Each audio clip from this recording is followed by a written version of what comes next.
Nursery आपल्याला बघायला मिळते. आणि मग आपली संस्कृती, आपलं जे आहे, जे आपल्याला मिळालेलं आहे, हे टिकवण्यासाठी काय करता येईल म्हणून हे रेषा करतो.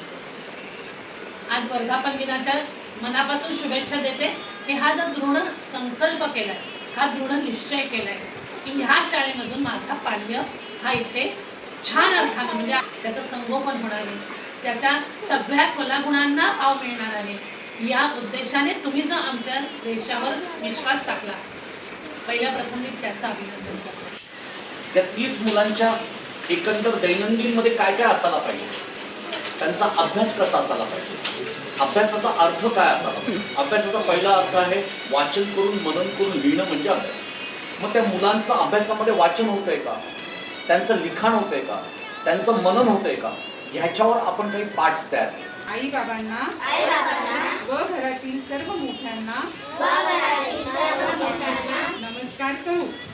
चांगले नागरिक व्हा, तुमची वाटचाल प्रकाशाच्या दिशेने होऊ द्या. शुभम भवतु, शुभम भवतु, शुभम भवतु.